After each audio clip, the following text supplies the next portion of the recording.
So because I've seen so many couples in separation during, before, and after a separation, and I've seen a fair number of them get back together because of what they've done during that separation, there are some commonalities among the couples that are able to turn it around, and I want to share that with you today. I want to share what are the top mistakes that people make in separation, and then what are my recommendations for how you can best leverage a separation right now. Now, number one, and this is the biggest one, is that if you're the leaning in spouse and the other spouse is like, well, I don't know what I need to find myself, or I just need a break, or I need to figure, I need to think about it, and you're sort of in limbo and you're in this state of uncertainty, it's extremely anxiety provoking. The thing you want to try to avoid is seeking certainty from the other person. So if your spouse is the leaning out spouse and you're trying to get certainty from them, like, well, how do you feel? What's your time frame? What do you think is going to happen?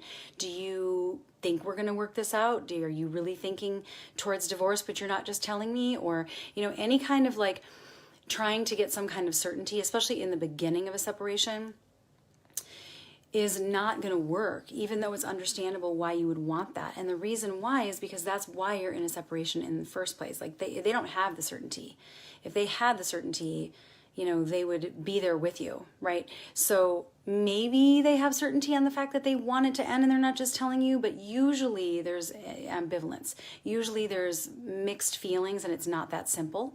And so by trying to get the person who's leaning out to commit to something, or to set an expectation in you, or to reassure you, is really, it's not fair, because if they had the clarity, you wouldn't be in the situation that you're in.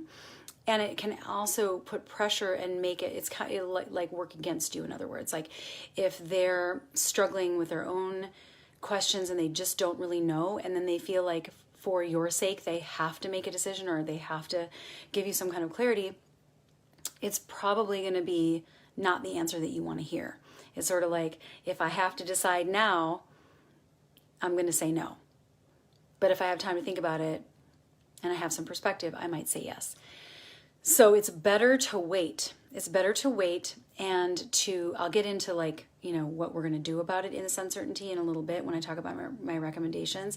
But you have to find a way of letting go of trying to get certainty from them, because they just don't have it. And this type of thing can take a long time, especially if you've been married for 25 years or even 15 years plus, and now you're in a separation. It takes time, not just time, as we're going to get into, but it does take time to implement the things, to get some perspective, to learn some new things, to gain clarity, because it's through actions that we gain clarity.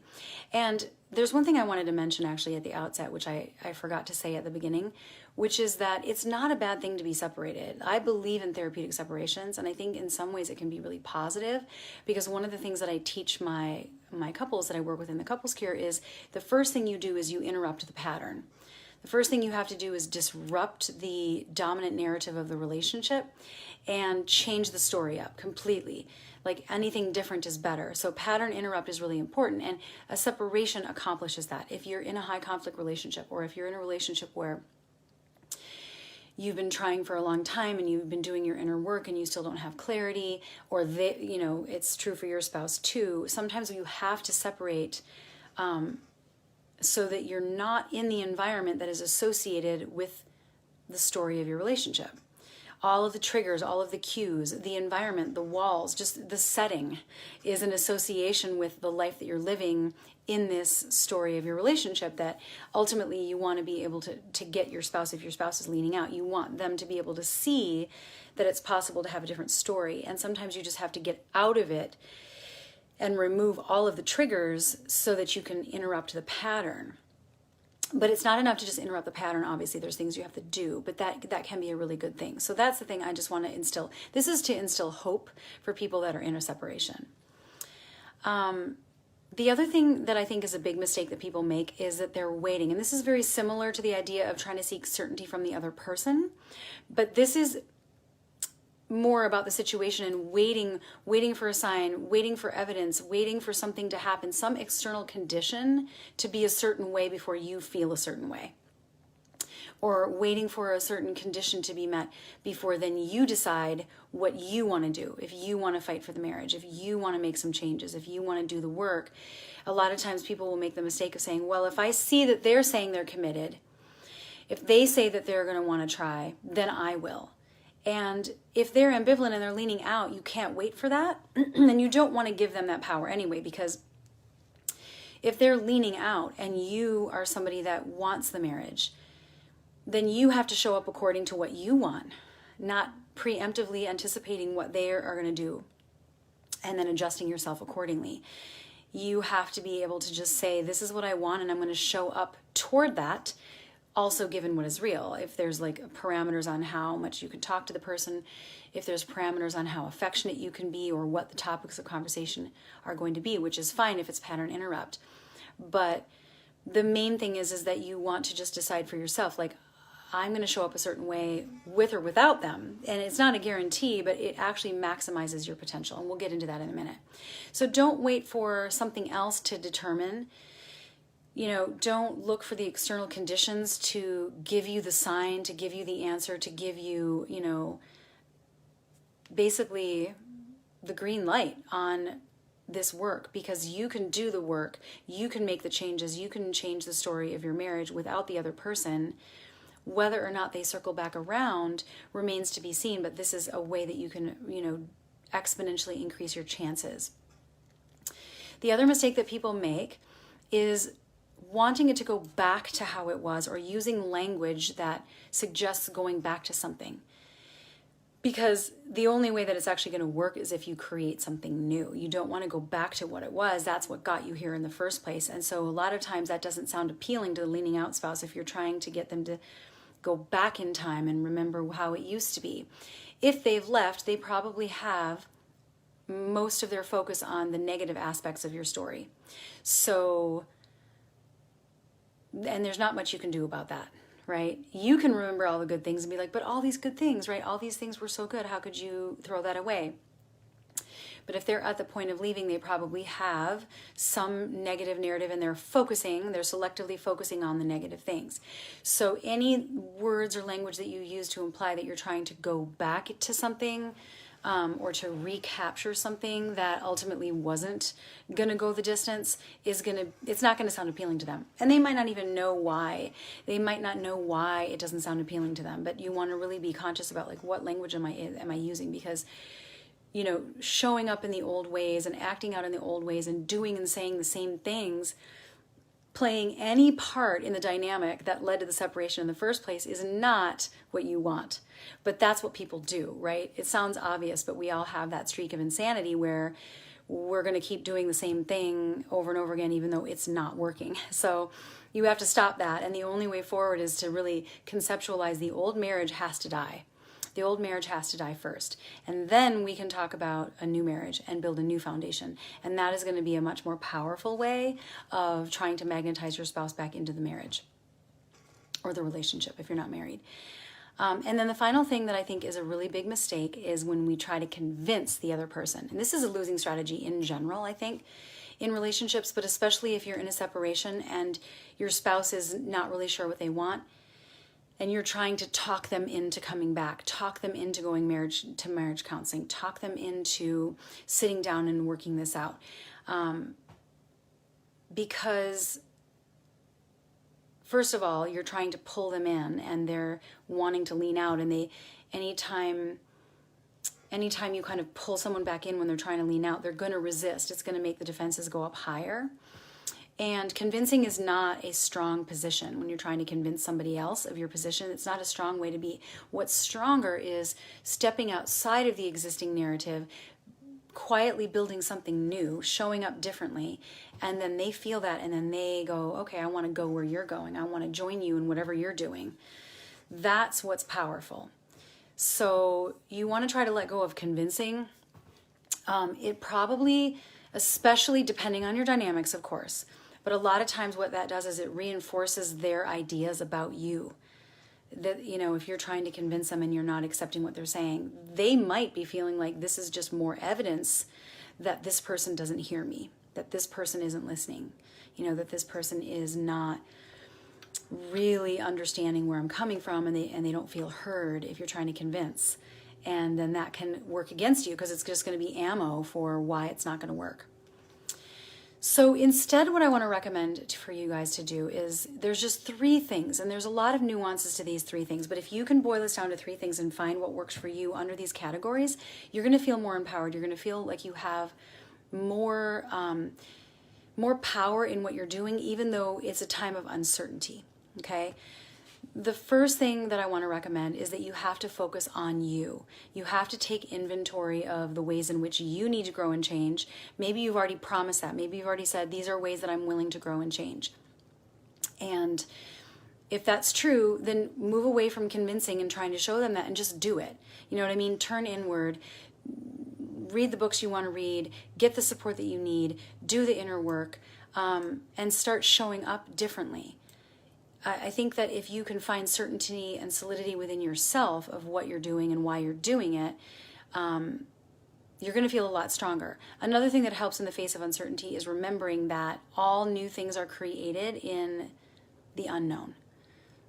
And so if you really are wanting to let an old marriage die and create a new marriage, you have to let go of the certainty of what you used to know and let that die and live in the no man's land, live in the limbo, which is really painful for people. People like to have their ducks in a row, everything fits in, and it's terrifying to be in that weird, just the unknown. But if you can embrace the unknown and recognize, this is where I can create new things, and I get to decide how I do that. I can decide how I'm going to show up. You're going to feel a lot more powerful. Part of focusing on you is also giving space. Give space. If the pattern is that you're the one always reaching out, then don't reach out. If the pattern is that you're the one that's not, because you're avoiding, then try to reach out, you know. But most of the time, the leaning in spouse is the one that has to work on giving space. And so every time you have that impulse to spend your energy, whether that's reaching out to them to talk on the phone, or trying to have a conversation, or even just like ruminating on a conversation that you had, or obsessing on something, you know, if you can take that mental energy and turn it back on the things that you can control, which is, how do I take care of myself right now? What insights do I need to gain? What beliefs do I need to have? What things do I need to heal inside of myself? What part did I play in this separation that I need to, that this is an opportunity for me to clean house, so that if this person comes back around again, that you have the fortitude, right? You have the fortitude and you have the foundation to support a better relationship. Because what will happen a lot of times is people will separate, they get back together, and it's good for a little while, and then they go right back to their old ways, and then they fall apart again anyway, right? So you have to be ready to sustain the changes that you're making from a place of crisis, so that it becomes deeply internalized. The other part of this is that you have to choose change over comfort zone. And a lot of effort is spent trying to get back into the comfort zone in a separation. And so if you can just say, you know what, I have to prioritize, I have to value my own transformation. The unsettled feelings that are part of any transformation, even positive transformation, comes with loss and anxiety and all kinds of things, right? But if you can just prioritize that and say, my comfort zone is not important. My comfort zone is what got me here. My comfort zone is only a measure of how things are still the same. So you have to be willing to embrace being outside of your comfort zone, not knowing the answers, feeling vulnerable, and living there, because that's going to dislodge those old habits, those foundational habits that will sneak in when you're not aware. And that's the perfect time that you can then internalize new beliefs, come up with new habits, because you can't just get rid of old habits if they're meeting a need for significance, or if they're meeting a need for connection, even if it's like a dysfunctional way of trying to meet that need. You have to replace it with something new.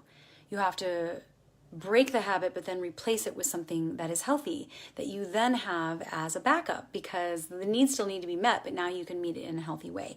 That's what you should be focusing your time and energy on. The second you notice your energy is like, you know, your mental energy is on the other person, you know, future tripping, recognize it as soon as you can and bring it back to, what am I doing right now in this moment? Because here's the thing, is that people say that like they talk about time, like time is this thing that creates transformation, and it isn't. Time just allows the opportunity for people to do things differently to create the transformation. But if you just wait for time to pass and just hope that, well, once enough time passes, this person will come to their senses, or once enough time passes and we miss each other, everything will go back to normal, you're not leveraging the opportunity that you have to do something now that's actually going to create a change. Because any changes that you make inside of you, not just insights, but energetic change, changes to your subconscious beliefs, healing of trauma, changing your energy to become, let's say if you tend to be really heavy and anxious, if your energy is now turning into something a little bit more lighthearted and trusting and open, that is going to show. You don't have to talk about anything. You're just going to show up differently and create that different lived experience moment to moment, whether it's talking about co-parenting, whether it's talking logistics. You're always going to have an opportunity to exhibit the transformation and create a new experience for them to recognize, oh, maybe this could be different. Maybe I left too soon. Maybe there is hope, right? So that's where all your power is. Time in and of itself is not going to do the trick. It really has to do with what you're doing with that time. And that really speaks to my second recommendation, which is that you want to make use of every single day to show up differently, to show up in alignment with what it is that you're wanting to create. So what that means is, you, like I just mentioned, your job is to create a new lived experience in the moment to moment stuff, even when you're not convincing, you're not talking about the relationship, but you're just showing up differently and you're living those changes. That is your job, is to create a different experience. But it has to be in alignment with what your goal is and what your values are and what the relationship is that you want to create. So one of the things that you can do is develop a relationship vision and thinking in terms of what is your ideal, what's your fantasy relationship with your spouse, and spend some time fleshing that out. And then, more importantly, going, who would I be if I had that relationship? How would I show up if I had that relationship? And then the next question is, how do I show up as my best self? How do I have to be able to create and sustain and maintain my fantasy relationship? Because we can't have what we want unless we become the person who can have it, right? You have to be the person first that has those things, because what we have is just an extension of who we are. And that's true for everything. So if you resonate with this, I hope that you are, because there is so much power here that is underutilized, because we are trained to gauge ourselves based on what's outside of us and to adapt our hopes, our goals to what is real or what is realistic, or what the external conditions would dictate, right? That's what we go off of, and we limit ourselves in that way. So you want to anchor yourself with a vision very clearly of, this is where I'm going, this is what I want to create, and this is how I'm going to show up as the person who has this relationship. This is going to require a lot of self-awareness. It's going to require the willingness to want to heal unhealed parts that got brought up in the relationship. Most people have some unmet need or something unresolved or some wounding from their history that comes up in the relationship. And if it's in any way sabotaging or playing a part of the dominant narrative of your relationship, then it has to be healed first before you don't have to worry about it anymore. And you can't have that lurking underneath the surface, because unless you've achieved enlightenment and you're constantly in a state of enlightenment, there's going to be times where you have unconscious moments where your conscious mind is not at the steering wheel. And so you have to bring your insights and your awareness into the subconscious programming, so that when you're asleep at the wheel, you're still going to be moving in the right direction. You're not going to sabotage yourself, right? That's the biggest thing that I see is people, they want to get back together so fast before they've done the work, and they're going to sabotage it. And it's painful to watch, because they think, as long as I understand it intellectually, I just won't do it again. I just won't do that again because now I understand it. But it's not that simple. You have to actually change your programs, not just an insight. Like, insight is half the battle, and I'm not knocking it. Insight is so important, but it's not enough. You have to be able to create the change through doing. So,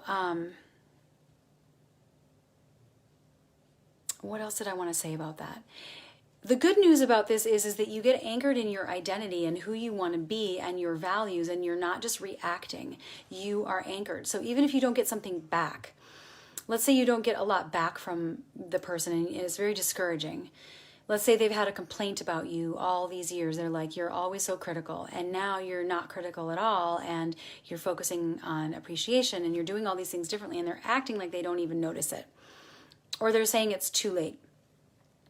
And so the trick is then to say, well, that doesn't matter because I'm doing this because of who I want to be.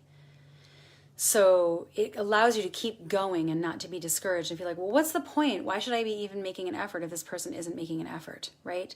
Within reason, though, I say this because, a lot of people want to give up after like 2 months or 6 months.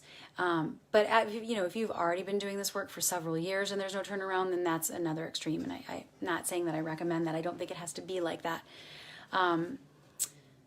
But I think if you can just remember that, like, even if you're not getting anything back, it's not in vain because it's practice. It's muscles that you're developing. It's something that you're learning to do for the sake of your identity and for the sake of your values and for the sake of your relationship. The long term, it's a long game, and you cannot expect instant gratification when you're in a separation. You have to live without getting a lot back and look at it as planting seeds. You're just planting seeds until one day they're going to sprout, and keeping faith, right? And that's the third thing I wanted to say. And I touched on this already with a relationship vision, but you have to remember your destination. Keep your eye on the prize is going to help you so much in not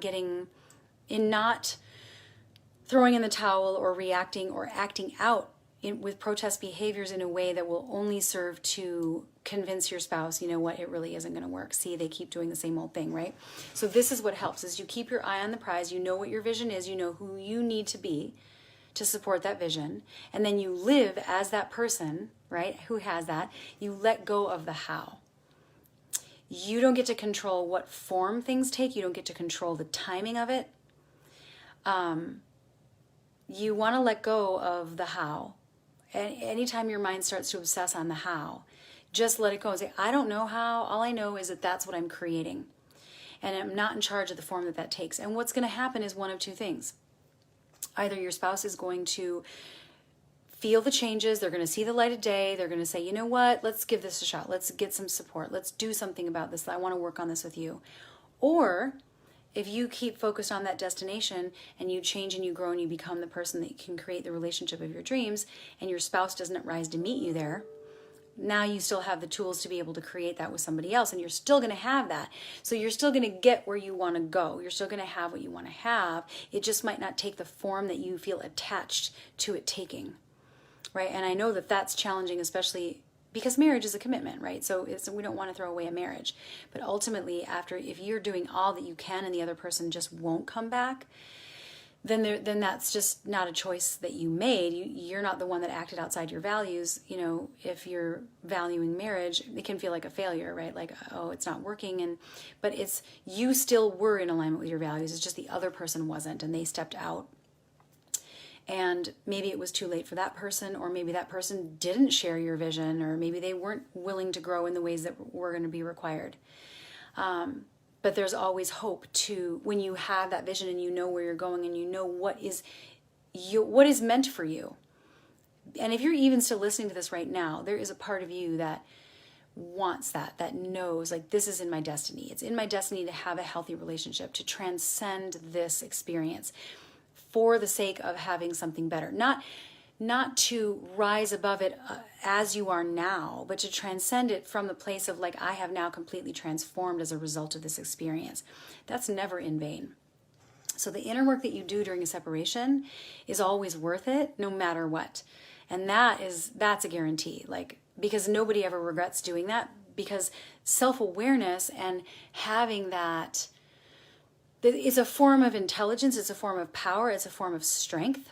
That is, you don't really know what you're missing until you have it. And then when you have it, you see the whole world differently, and you recognize the power that you have, and you change as a result of that, even if worst case scenario, the marriage didn't work out, you would still feel intact as a human being. You would still have that good relationship with yourself and clarity on where you're going and what you're doing and why you're doing it. And that's the most important thing, because even in a marriage that's not separated, unless we have that connection inside ourselves, we're probably going to be trying to find that with our spouse or through our spouse. And we're going to try to bypass our own inner work and our own, because we're all responsible for our own fulfillment. No matter how much we love each other, our spouse cannot fulfill us. We have to know who we are. We have to love ourselves, and we have to, stay connected to ourselves and our larger vision with integrity. That's the most important thing. And when you have that, you have self-esteem, you have confidence, you have love, because you've let go of the old, you've let go of the things that you were hanging on to. And so you move into a place of like, because I love myself, I'm able to just share that with other people. You're just looking at the world very differently, and you're receiving everybody differently, and they can feel that. I'm not even talking about expressions of love overtly, but in the receiving of people, in the non-judgment of people, you change everything when you get that right relationship with yourself. So I hope that makes sense. I think that if you can just remember that if it's in you that you desire something, that it's meant to be. And don't give up, and keep the faith, right? Without trying to, force them to do anything. Set the tone and lead the way. Sometimes one person has to be the catalyst. It's not always two people that are deciding together to transform the relationship. A lot of times it's one person deciding, I'm going to clean up my side, I'm going to do what I need to do, and then when the time is right, I will invite them in. And you would be surprised at how often the other person is like, yeah, I am willing to try because I see changes. And now that I've had some time to think and reflect, if there's love there, most people will want to try again, right? It's just that resentment gets, put on top of the love, and people can't access the love anymore because there's so much resentment. So that's another thing that you could do in the inner work. If your spouse who's leaning out has a lot of resentment, the best thing that you can do during a separation, and I didn't have this on my list today, but I'm thinking of it now, is you want to offer empathy and acknowledge their experience. You don't want to try to change their mind about their experience. You don't want to argue with them or show them how they're misunderstood, or they misinterpreted, or they were too sensitive. You want to really acknowledge their experience, empathize with their experience, and that will soften them. That will at least allow them to move into healing.